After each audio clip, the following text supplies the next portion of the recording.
আমরা যারা 1995 থেকে 2005 সালের মধ্যে জন্মেছি, আমরা বিশেষ কিছু ছিলাম না, তবে আমরা ভাগ্যবান ছিলাম।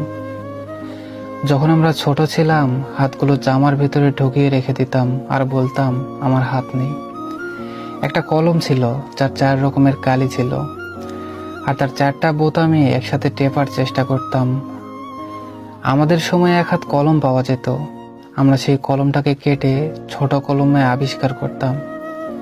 দরজার পিছনে লুকিয়ে থাকতাম, কেউ এলে চমকে দিব বলে। সে আসতে দেরি করেছে বলে অধৈর্য হয়ে বেরিয়ে আসতাম। রাতে হাঁটার সময় ভাবতাম আমি যেখানে যাচ্ছি 4টাও আমার সাথে যাচ্ছে। কারেন্টের সুইচের দুদিকে আঙুল চেপে সুইচকে অন অফের মাঝামাঝি অবস্থায় আনার চেষ্টা করতাম। স্কুলে যাওয়ার সময় সবাই দৌড়াদৌড়ি করে যেতাম।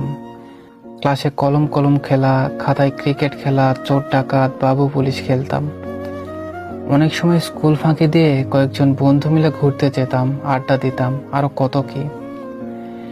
1 টাকার রঙিন কিংবা নারিকেলে আইসক্রিম, হাওয়াই মিঠাই খেতে না পারলে মনটা খারাপ হয়ে যেত।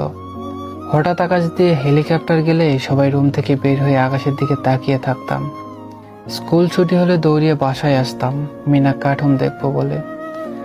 শুক্রবার দুপুর 3টা থেকে অপেক্ষা করতাম কখন পৃথিবীতে সিনেমা শুরু হবে, এবং সন্ধ্যার পর আলিফ লায়লা, সিন্দাবাদ, রবিনহুড, ম্যাকাইভার, হাতিম দেখার জন্য পুরো সপ্তাহ অপেক্ষা করতাম। ফলের গুটি খেয়ে ফেললে দুশ্চিন্তা করতাম পেটের ভেতর গাছ হবে কিনা।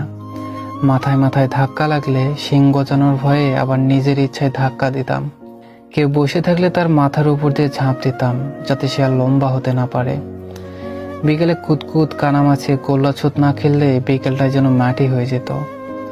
ফাইনাল পরীক্ষা শেষ হলে তো সকালে পড়া নেই, তাই মজা লাগতো যা বলার বাইরে। নানু বাড়ি, দাদু বাড়ি যাওয়ার এটাই তো ছিল সময়। ব্যাডমিন্টন, ক্যারাম, লুডো এগুলো না খেললে কি হয়। ডিসেম্বর মাস ও শীতকালটা আমাদের ছেলেবেলায় এমনি কালারফুল ছিল।